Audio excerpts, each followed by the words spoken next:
میری شادی کو بھی 3 ہی مہینے گزرے تھے کہ میرے شوہر کا انتقال ہو گیا۔ میں نے اپنی عدت کے 4 مہینے اپنے گھر میں گزارے۔ اس کے بعد میرے ماں باپ مجھے لینے کے لیے آ گئے، پر میں ان کے ساتھ نہیں گئی کیونکہ میں ان پر مزید بوجھ نہیں بننا چاہتی تھی، کیونکہ میرے ابا جان کے مالی حالات کچھ ٹھیک نہیں تھے اور انہوں نے بہت ہی مشکل سے میری شادی کروائی تھی۔ میرے سسرال والے اچھے خاصے امیر تھے۔ میری ساس کے صرف 2 ہی بیٹے تھے اور ایک ان کی بیٹی تھی۔ میرا شوہر اور ان کا ایک بھائی جو میرے شوہر سے 2 سال چھوٹا تھا۔ میرے شوہر کے انتقال کے بعد میں چاہتی تھی کہ میری ساس میری شادی میرے دیور کے ساتھ کروا دے، اسی لیے میں ان کا دل جیتنے کی بہت ساری کوششیں کرتی تھی۔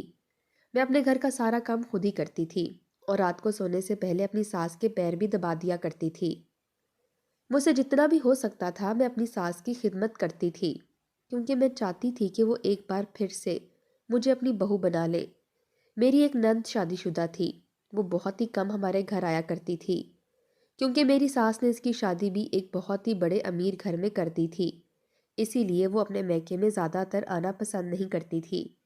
اس کے گھر میں تو ہمارے گھر سے بھی زیادہ آسائشیں موجود تھیں اور وہ وہاں پر بہت ہی خوشگوار زندگی گزار رہی تھی۔ پر میری نند جب بھی آتی تھی میں اس کی بہت اچھے سے مہمان نوازی کرتی تھی، اس کی پسند کے سارے کھانے بناتی تھی اور اس کے بچوں کا بھی بہت خیال رکھتی تھی۔ اس بات سے میری ساس بہت خوش ہوا کرتی تھی اور بدلے میں مجھے بہت سی دعائیں دیتی تھی۔ وہ کہتی تھی کہ میری دعا ہے کہ میری دوسری بہو بھی اتنی ہی اچھی مجھے مل جائے جتنی تم اچھی ہو، اور مجھے کہتی تھی کہ تم بالکل میرے لیے میری بیٹی کی طرح ہو، جس طرح تم میری خدمت کرتی ہو اس طرح تو کوئی بیٹی بھی اپنی ماں کی خدمت نہیں کرتی۔ میں اپنی ساس کا کسی طرح بھی دل جیتنا چاہتی تھی، کیونکہ ہمارے گھر میں صرف میری ساس کی ہی حکومت چلتی تھی، ہر چیز ان کے کہنے پر ہی ہوتی تھی۔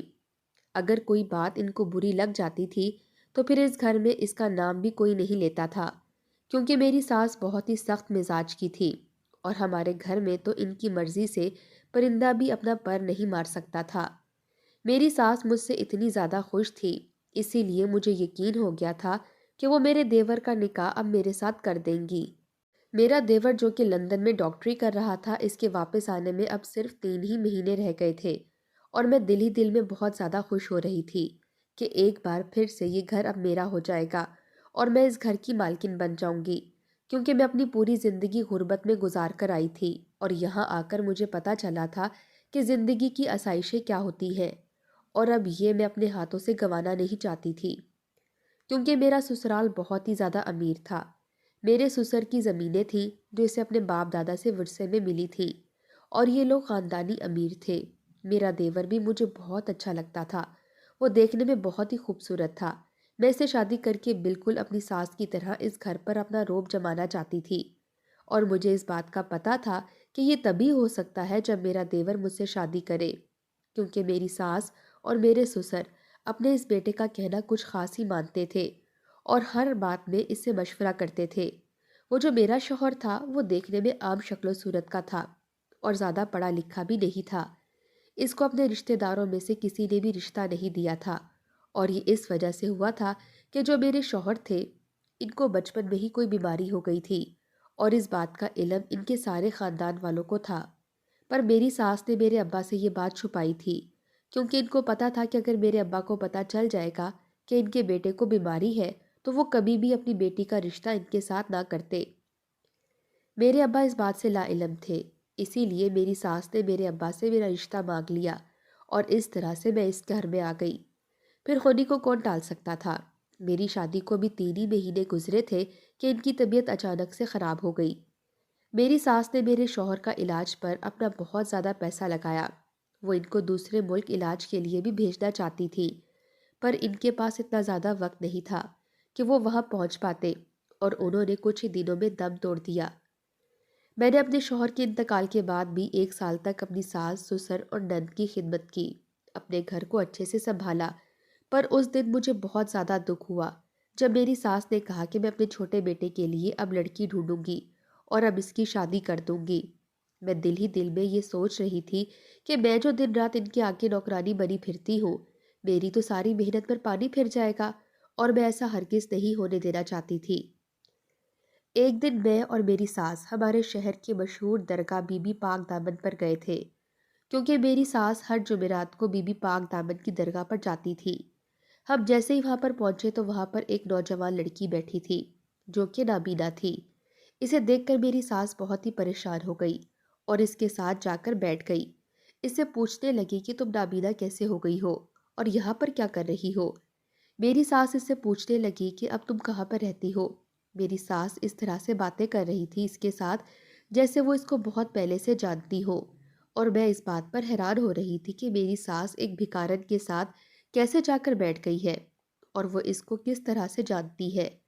میری ساس اس کو دیکھ کر اس سے معافی مانگ رہی تھی اور اس کو اپنے ساتھ چلنے کے لیے کہہ رہی تھی۔ وہ بھکارن لڑکی میری ساس کو کہہ رہی تھی کہ میں آپ کے ساتھ اب ہرگز نہیں چلوں گی۔ میرے ساتھ جو کچھ بھی ہوا ہے وہ صرف آپ کی ہی وجہ سے ہوا ہے اور اس کے لیے میں آپ کو کبھی بھی معاف نہیں کروں گی۔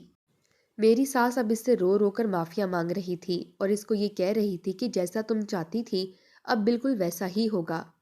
اب تمہارے دل کی خواہش اور تمہاری تمنا پوری ہو جائے گی، بس تم صرف میرے ساتھ چلو۔ اور میری ساس اس اندھی بھکارن کو اپنے ساتھ اپنے گھر لے کر آ گئی۔ میں نے جب اپنی ساس سے سوال کیا کہ امی جان آپ اس بھکارن کو اپنے ساتھ گھر کیوں لے کر آئی ہیں اور یہ کون ہے، تو میری ساس نے مجھے صرف اتنا بتایا کہ میں اس کی شادی اپنے بیٹے ہمدان سے کروں گی۔ یہ بات سن کر میرے تو پیروں تلے سے زمین ہی نکل گئی، کیونکہ میں نے جتنے بھی خواب دیکھے تھے میرے سارے خواب چکنا چور ہوتے نظر آ رہے تھے۔ میری ساس نے مجھے یہ بات بتا کر آگے سے بول دیا کہ اس بارے میں مزید مجھ سے اب کوئی بھی سوال نہیں کرے گا۔ مجھے تو میری ساس کی اس بات پر حیرت ہو رہی تھی کہ وہ ایک اندھی لڑکی سے جو کہ بھکارن ہے اپنے ڈاکٹر بیٹے کی شادی کیسے کر سکتی ہے، اور مجھے یہ بھی لگ رہا تھا کہ میرا دیور تو اسے دیکھ کر اسی وقت ٹھکرا دے گا، کیونکہ وہ لندن میں پڑھتا تھا اور اس کی پسند بھی کوئی اچھی خاصی ہو سکتی ہے۔ وہ ایک بھکارن اور اندھی لڑکی سے کیسے شادی کرے گا؟ مجھے تو میری ساس کی سوچ پر ہی حیرت آ رہی تھی۔ کچھ ہی دنوں میں میرا دیور واپس آ گیا اور میری ساس نے اس کی شادی کی تیاریاں شروع کر دیں۔ میری ساس نے میرے دیور کو شادی کے بارے میں بتا دیا تھا، لیکن یہ نہیں بتایا تھا کہ اس نے اس کے لیے جس لڑکی کا انتخاب کیا ہے وہ لڑکی اندھی ہے۔ میں نے بہت کوشش کی کہ اپنے دیور کو کسی طرح یہ بات بتا سکوں کہ آپ کی ماں نے ایک بھکارن لڑکی چنی ہے آپ کے لیے، پر میری ساس نے سختی سے منع کر دیا تھا کہ ہمدان کو اس بارے میں پتہ نہیں لگنا چاہیے کہ اس کی شادی کس کے ساتھ ہو رہی ہے۔ جب نکاح کا وقت ہو گیا اور میرا دیور اس لڑکی کو دیکھ کر بہت زیادہ خوش ہوا تو میں یہ دیکھ کر حیران ہونے لگی کہ آخر میرا دیور اتنا خوش کیوں ہے۔ ایک اندھی لڑکی اس کی بیوی بننے جا رہی ہے اور پھر بھی وہ بہت زیادہ خوش ہے۔ میری پریشانی میں مزید اضافہ ہوتا جا رہا تھا کیونکہ مجھے کچھ بھی سمجھ نہیں آ رہا تھا۔ میرے دیور کا اس اندھی لڑکی کے ساتھ نکاح ہو گیا اور میری آنکھوں کے سامنے وہ اپنی بیوی کا ہاتھ پکڑ کر اپنے کمرے میں چلا گیا اور میرے سارے خواب دھرے کے دھرے رہ گئے۔ میری ساس نے مجھے حکم دیا کہ دیور اور دیورانی کی ساری ذمہ داری مجھے ہی اٹھانی ہوگی، کیونکہ وہ اندھی ہے، اسے کچھ بھی نظر نہیں آتا، اس لیے ان کے کھانے پینے سے لے کر ان کے ہر کام کی ذمہ داری مجھ پر ڈالی گئی تھی۔ اور مجھ سے یہ بات بالکل بھی برداشت نہیں ہو رہی تھی کہ میں نے پہلے تو اپنی ساس کی خدمتیں کی ہیں اس گھر میں اور اب پھر دیورانی کی نوکری کرتی پھروں۔ میں نے ہمت کر کے ساس کے ساتھ آج بات کرنے کا فیصلہ کر لیا اور میں اس کے کمرے میں چلی گئی۔ میں نے ساس سے پوچھا کہ آپ نے میرے بارے میں آخر کیا سوچا ہے؟ آپ کب تک مجھے اپنے گھر میں اس طرح نوکرانی بنا کر رکھیں گی؟ پہلے تو صرف آپ تھیں، اب تو آپ نے ایک اندھی لڑکی کو بھی میرے سر پر لا کر بٹھا دیا ہے۔ آپ میرے شوہر کی ماں تھیں، اسی لیے میں آپ کی خدمت اپنی دل و جان سے کرتی تھی، پر میں اس اندھی بھکارن کی نوکری نہیں کر سکتی۔ میری ساس نے مجھے کہا کہ آ کر میرے پاس بیٹھ جاؤ، میں تمہیں بتاتی ہوں کہ وہ کون ہے۔ مجھے میری ساس اب بالکل بھی اچھی نہیں لگ رہی تھی۔ میرا دل نہیں کر رہا تھا کہ میں اس کے پاس جاؤں، میرا دل کر رہا تھا کہ میں اسی وقت اس گھر سے چلی جاؤں، کیونکہ میں اپنے ہر مقصد میں ناکام ہو گئی تھی اور مجھے ان کی کوئی بھی بات مزید نہیں سننی تھی، پر میں ایسا کچھ بھی نہیں کر سکتی تھی۔ مجھے مجبوراً اپنی ساس کے پاس جا کر بیٹھنا پڑا۔ میری ساس نے مجھے بتایا کہ جب ہمدان لندن نہیں گیا تھا، یہ تب کی بات ہے، اس نے مجھے بتایا کہ یہ لڑکی ہمارے محلے میں رہتی ہے اور ہمدان اس کو بہت ہی پسند کرتا تھا۔ یہ لڑکی بھی ہمدان کو پسند کرتی تھی۔ ہمدان نے مجھے کافی بار کہا تھا کہ میں اس کا رشتہ لے کر ان کے گھر جاؤں، پر وہ ہم سے تھوڑے غریب لوگ تھے اور میں ہمدان کا رشتہ بہت ہی امیر خاندان میں کرنا چاہتی تھی جو کہ میری ٹکر کا ہونا چاہیے۔ ہمدان نے مجھے بہت ہی سمجھایا کہ انسان کی خوشیوں کے آگے پیسے کا کوئی بھی مول نہیں ہوتا، پر مجھے یہ بات سمجھ میں نہیں آئی تھی۔ میں اس لڑکی کے ماں باپ کے گھر گئی اور ان کو کہا کہ اپنی بیٹی کو سمجھاؤ میرے بیٹے سے دور ہو جائے، ورنہ آپ کے ساتھ اچھا نہیں ہوگا۔ میں جانتی ہوں کہ آپ کی ساری نظر میرے پیسوں اور میری جائیداد پر ہے، اسی لیے آپ نے اپنی بیٹی کو میرے بیٹے کو پھنسانے کے بارے میں کہا ہے، پر جیسا آپ چاہتے ہیں ویسا بالکل بھی نہیں ہوگا، میں ایسا ہرگز نہیں ہونے دوں گی۔ اس لڑکی کی ماں نے مجھے رو رو کر کہا کہ ہم نے اپنی بیٹی کو ایسا کچھ بھی نہیں کہا، ہم غریب لوگ ہیں پر عزت والے ہیں، آپ یہاں آ کر اس طرح سے تماشا کریں گی تو محلے میں ہماری کیا عزت رہ جائے گی؟ مہربانی کر کے آپ یہاں سے چلی جائیں۔ اس عورت نے مجھے کہا تھا کہ میں آج کے بعد اپنی بیٹی کو آپ کے بیٹے سے ملنے نہیں دوں گی، آپ بے فکر ہو جائیں۔ اس وقت جب میں ان کے گھر گئی اور ان کو اتنی ساری باتیں سنا کر آ رہی تھی تو ان کے گھر کے باہر کافی لوگ جمع ہو گئے تھے اور سارے محلے کو اس تماشے کے بارے میں پتہ چل گیا تھا۔ اس لڑکی کی ماں بیچاری تو بہت ہی شرمسار ہو رہی تھی اور بہت ہی زیادہ رو رہی تھی۔ جب میں گھر واپس آئی تو ہمدان مجھ سے بالکل بھی بات نہیں کر رہا تھا۔ میں نے اس کو کھانا کھانے کے لیے بلایا پر اس نے کھانا کھانے سے بھی منع کر دیا۔ ہمدان کی یہ بے رخی مجھ سے بالکل بھی برداشت نہیں ہو رہی تھی، کیونکہ اس سے پہلے کبھی بھی ایسا نہیں ہوا تھا کہ ہمدان مجھ سے بات نہ کرے یا میری کسی بات کا جواب نہ دے۔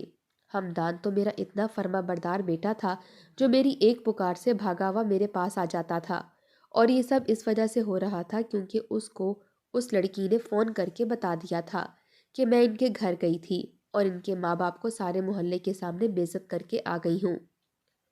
اگلی صبح کو ہمدان جب گھر سے باہر جا رہا تھا تو میں نے اس سے پوچھا کہ کہاں جا رہے ہو، تو اس نے مجھے بتایا کہ میں نیلم سے ملنے جا رہا ہوں۔ میں نے اس کو بہت روکا، میں نے اس کو کہا کہ میں اس غریب لڑکی سے تمہاری شادی ہرگز نہیں کرواؤں گی، اس کی نظر صرف تمہاری دولت پر ہے جو تمہیں نظر نہیں آ رہا۔ ہمدان میری ساری باتیں سن کر باہر چلا گیا، اس نے مجھے کسی بھی بات کا جواب نہیں دیا۔ تھوڑی دیر کے بعد جب وہ واپس آیا تو بہت ہی چلا چلا کر رو رہا تھا۔ وہ اپنے کمرے میں چلا گیا اور اس نے وہاں پر رکھی ہوئی ہر چیز توڑ دی۔ میں نے اس کے کمرے کا دروازہ بہت زیادہ کھٹکھٹایا پر اس نے مجھے ایک جواب تک نہیں دیا اور خود کو کمرے میں بند کر دیا۔ اس نے سارا دن کھانا نہیں کھایا اور ہمدان کی یہ حالت مجھ سے بالکل بھی برداشت نہیں ہو رہی تھی کیونکہ میں اس کی ماں تھی، وہ مجھے اپنے دل و جان سے زیادہ عزیز تھا۔ میرا بڑا بیٹا تو پہلے ہی بیمار تھا پر اب میں اپنا یہ بیٹا کھونا نہیں چاہتی تھی۔ میں کیسے بھی کر کے اس لڑکی کو اور اس کی فیملی کو اس شہر سے نکالنا چاہتی تھی کیونکہ مجھے ایسا لگتا تھا کہ اگر وہ یہاں سے چلی جائے گی تو ہمدان کا رابطہ اس سے ختم ہو جائے گا اور یہ اس طرح سے ٹھیک ہو جائے گا۔ ہمدان نے اس دن سارا دن خود کو کمرے میں بند کیا ہوا تھا اور میں پھر سے اس لڑکی کے گھر چلی گئی۔ میں نے اس لڑکی کے ماں باپ کو کہا کہ آپ لوگ اس شہر سے کہیں دور چلے جائیں، اس کے بدلے میں آپ لوگ مجھ سے جتنے بھی پیسے لوگے میں آپ کو دینے کے لیے تیار ہوں، بس اپنی بیٹی سے کہو کہ میرے بیٹے کا پیچھا چھوڑ دے اور اس کی زندگی سے چلی جائے۔ تو کمرے سے نکل کر اس وقت نیلم باہر آ گئی، مجھ سے کہنے لگی کہ آپ بے فکر ہو جائیں، میں آپ کے بیٹے سے اب کبھی بھی نہیں ملوں گی۔ اس نے مجھے بتایا تھا کہ وہ آج بھی اسے ملنے آیا تھا اور اس کو اس نے واپس بھیج دیا تھا اور اپنا رشتہ ہمیشہ کے لیے اس کے ساتھ ختم کر دیا ہے۔ نیلم نے اس وقت مجھے بتایا کہ آپ کے یہ پیسے ہمیں نہیں چاہیے، ہم تو پہلے ہی سوچ چکے ہیں کہ ہم یہ شہر آج رات ہی چھوڑ کر چلے جائیں گے۔ آپ کی بہت مہربانی ہوگی کہ آپ اپنے بیٹے کو سمجھائیں کہ وہ ہمارا پیچھا نہ کرے اور ہمیں سکون کی زندگی جینے دے۔ آپ کا بیٹا ہی میرے پیچھے پڑا ہوا ہے، وہ تو ہمیشہ سے مجھے کہتا تھا کہ میں شادی کروں گا تو صرف تم سے کروں گا، پر میں نے اس کو کہہ دیا تھا کہ میں کبھی بھی تم سے شادی نہیں کروں گی کیونکہ مجھے پتا تھا کہ آپ ایسا ہرگز ہونے نہیں دیں گی، کیونکہ آپ کو اپنے بیٹے کی خوشیوں سے زیادہ اپنے پیسے اور اپنے پیسے کے زور پر جو بنائی ہوئی شان و شوکت ہے وہ زیادہ عزیز ہے۔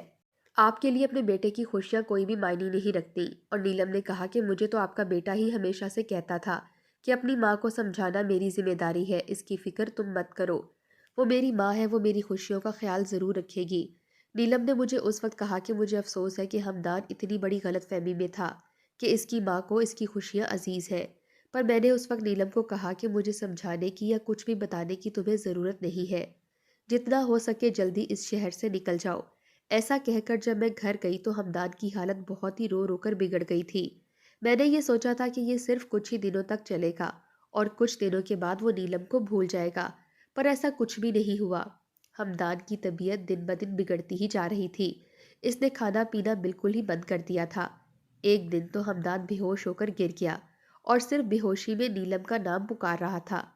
اس دن مجھے تھوڑا احساس ہوا کہ کاش میں نیلم کے ساتھ اس کی شادی کر دیتی تو شاید آج میرے بیٹے کی یہ حالت نہ ہوتی۔ اس دن میرا بیٹا اسپتال میں داخل تھا۔ جس دن ہمدان کو تھوڑا ہوش آیا اس دن وہ مجھے رو رو کر کہہ رہا تھا کہ امی مجھے نیلم کے پاس جانا ہے، خدا کے واسطے مجھے نیلم سے ملوا دے، وہ مجھ سے ملنا نہیں چاہتی۔ ہمدان نے مجھے کہا کہ وہ اسے ملنے بھی گیا تھا پر اس نے اپنا ہر رشتہ اس کے ساتھ ختم کر دیا ہے، وہ اسے ملنے سے انکار کر رہی ہے۔ ہمدان کو کیا خبر تھی کہ میں نے اس کو اس شہر سے ہی نکال دیا ہے۔ یہ تو اس دن کی بات کر رہا تھا جس دن وہ اس سے ملنے گیا تھا۔ اس کے بعد تو وہ لوگ یہ شہر ہی چھوڑ کر چلے گئے تھے۔ میں نے ہمدان کو کہا کہ بیٹا تم ٹھیک ہو جاؤ، جیسے ہی تم ٹھیک ہو جاؤ گے تو میں تمہارا رشتہ لے کر اس لڑکی کے گھر چلوں گی۔ میں تم سے یہ وعدہ کرتی ہوں، میں نیلم کی شادی تمہارے ساتھ کرواؤں گی۔ یہ خبر سننے کے بعد ہمدان تھوڑا خوش ہونے لگا اور کچھ ہی دنوں میں وہ بالکل ٹھیک ہو گیا۔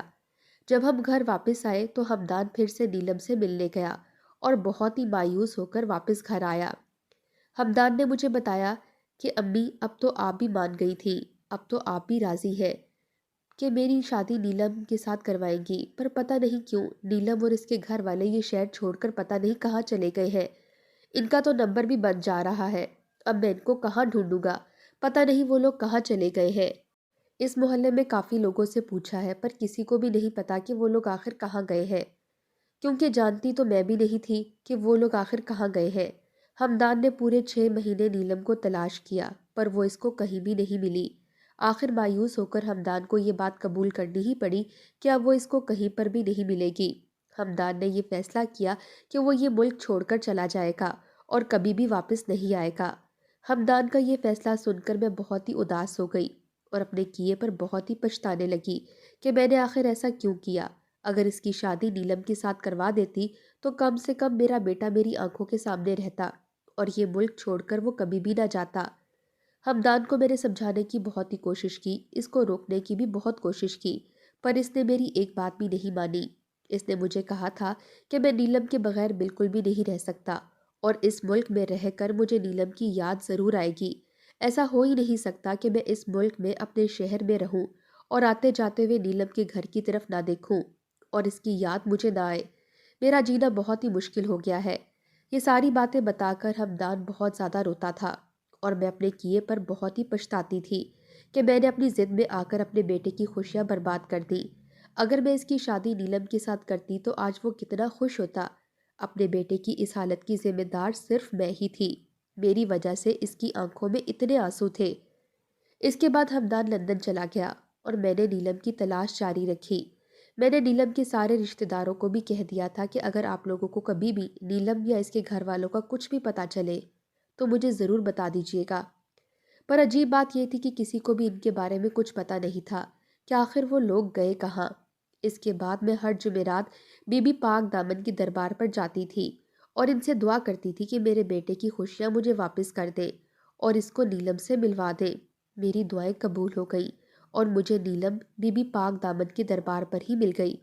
میں نے جب اس کو وہاں پر دیکھا تو میں بہت خوش ہو گئی اور اس کو لے کر اپنے گھر آ گئی۔ نیلم نے مجھے بتایا تھا کہ جس رات وہ لوگ یہ شہر چھوڑ کر یہاں سے جا رہے تھے تو اسی رات ان کا بہت ہی برا ایکسیڈنٹ ہو گیا تھا اور اس ایکسیڈنٹ میں اس کے دونوں ماں باپ کی موت ہو گئی تھی اور نیلم نابینا ہو گئی تھی۔ یہ بات سن کر میں بہت ہی رونے لگی کیونکہ اس کے ساتھ یہ سب کچھ میری ہی وجہ سے ہوا تھا۔ نہ میں اس کو اس شہر کو چھوڑنے کے لیے کہتی اور نہ ہی اتنا بڑا حادثہ ان کے ساتھ ہوتا۔ پھر میں نے فیصلہ کیا کہ میں کچھ ہی دنوں میں اب نیلم کی شادی ہمدان کے ساتھ کر دوں گی۔ ہمدان جیسے ہی واپس آیا تو وہ نیلم کو دیکھ کر بہت خوش ہو گیا۔ ہمدان کو خوش دیکھ کر تو میں بھی بے فکر ہو گئی کیونکہ مجھے ایک پل بھی اپنی زندگی میں سکون محسوس نہیں ہوتا تھا۔ میرے پاس بہت زیادہ پیسہ تھا، میرے پاس زندگی کی ہر آسائش موجود تھی الحمدللہ، پر ان کی خوشی میرے لیے سب چیزوں سے زیادہ تھی۔ میری ساس یہ ساری باتیں بتا کر بہت ہی زیادہ رو رہی تھی۔ وہ مجھے کہہ رہی تھی کہ بیٹی مجھے پتا ہے کہ تمہارے دل میں کیا تھا اور تم کیا چاہتی تھی، پر میں مجبور تھی، میں ویسا کبھی بھی نہیں کر سکتی تھی جیسا تم چاہتی تھی۔ تم میری بیٹی ہو، تم نے جس طرح سے میری خدمت کی ہے اس کا اجر تو تمہیں اللہ پاک ہی دے گا۔ تم جیسا چاہو گی میں ویسا ہی کروں گی۔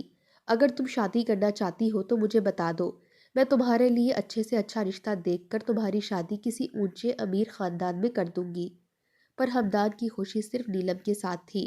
وہ تمہارے ساتھ کبھی بھی خوش زندگی نہیں گزار سکتا تھا۔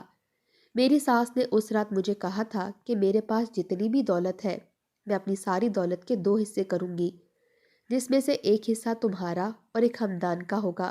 اگر پھر بھی تم اپنی زندگی کا کوئی فیصلہ لینا چاہتی ہو تو تمہیں پورا حق ہے۔ تم جو بھی کہو گی میں ویسا ہی کروں گی۔ اپنی ساس کی ساری باتیں سن کر مجھے اس وقت احساس ہوا تھا کہ میں جو کچھ بھی سوچ رہی تھی بہت ہی غلط سوچ رہی تھی۔ میرے دل میں بھی دولت کا لالچ کتنا بڑھ گیا تھا کہ مجھے اپنے گھر والوں کا پیار بھی نظر نہیں آ رہا تھا۔ اگر یہ چاہتے تو اپنے بیٹے کی موت کے بعد مجھے میرے میکے بھیج سکتے تھے، پر ان لوگوں نے میرے ساتھ ایسا کچھ بھی نہیں کیا اور میری ساس نے اپنی بیٹی بنا کر مجھے اپنے ہی پاس رکھا۔ میں نے اس وقت اپنی ساس کو کہہ دیا تھا کہ نہیں امی جان، میں اپنی پوری زندگی آپ کے ساتھ ہی گزاروں گی۔ اس گھر میں جتنی مجھے خوشی ملی ہے میں نے تو کبھی سوچا بھی نہیں تھا کہ میری زندگی میں بھی کبھی اتنی خوشیاں، اتنا سکھ مجھے ملے گا۔ آپ نے جتنا کچھ مجھے دیا ہے میرے لیے تو یہ بھی بہت زیادہ ہے۔ مجھے مزید کی اب خواہش نہیں ہے۔ میری ساس نے اسی وقت مجھے گلے لگا لیا اور مجھ سے کہا کہ تم میری بیٹی ہو اور ہمیشہ ہی میری بیٹی رہو گی، اور اس بات سے مجھے بہت ہی زیادہ خوشی ملی۔ میں نے اسی وقت ساس کو کہا کہ امی جان، میں ہمدان اور اس کی بیوی کو اس کے کمرے میں کھانا دے کر آتی ہوں۔ میں نے اپنی ساس کو کہا تھا کہ اب آپ ان دونوں کی فکر مت کیا کریں، میں ہی اپنی دیورانی کا خیال رکھوں گی۔ اس کی آنکھیں نہیں ہیں تو کیا ہوا، وہ میرے لیے بہنوں جیسی ہے۔ میں اس کو کبھی اس بات کا احساس نہیں ہونے دوں گی کہ اس کو کچھ بھی نظر نہیں آتا۔ میں اس کا بہت ہی زیادہ خیال رکھوں گی۔ میری ساس نے میرے سر پر ہاتھ رکھ کر مجھے دعا دیتے ہوئے کہا تھا کہ میری بیٹی، مجھے تم سے اسی بات کی توقع تھی۔ میں جیسے ہی کھانا اور دودھ لے کر ہمدان کے کمرے میں گئی تو ہمدان کے کمرے میں 3 اور ڈاکٹرز بیٹھے ہوئے تھے اور ہمدان ان کے ساتھ نیلم کی ہی بات کر رہا تھا۔ وہ کہہ رہا تھا کہ میں جس لڑکی کے بارے میں آپ لوگوں کو بتاتا تھا یہی ہے وہ نیلم، جس سے میں بہت ہی زیادہ پیار کرتا تھا، اور آج شکر ہے اللہ کا کہ نیلم مجھے مل گئی ہے اور اس کا ساتھ پا کر میں بہت زیادہ خوش ہوں۔ مجھے تو اپنی قسمت پر یقین نہیں آ رہا کہ مجھے اپنی محبت حاصل ہو گئی ہے۔ ہمدان کے دوست نیلم کی بہت زیادہ تعریف کر رہے تھے اور وہ تعریف کے قابل بھی تھی کیونکہ نیلم بہت ہی خوبصورت لڑکی تھی۔ ہمدان کے دوست جو کہ ڈاکٹرز تھے وہ ہمدان کو کہہ رہے تھے کہ تم نیلم کو لندن لے کر آنا، ہم اس کا وہاں آپریشن کروائیں گے اور پھر نیلم کی آنکھیں واپس آ جائیں گی۔ یہ بات سن کر تو مجھے بہت زیادہ خوشی ہو رہی تھی کہ اس کی آنکھوں کی روشنی ایک بار پھر سے واپس آ جائے گی اور پھر ہم دونوں جٹھانی دیورانی اس گھر میں خوشگوار زندگی گزار سکیں گے۔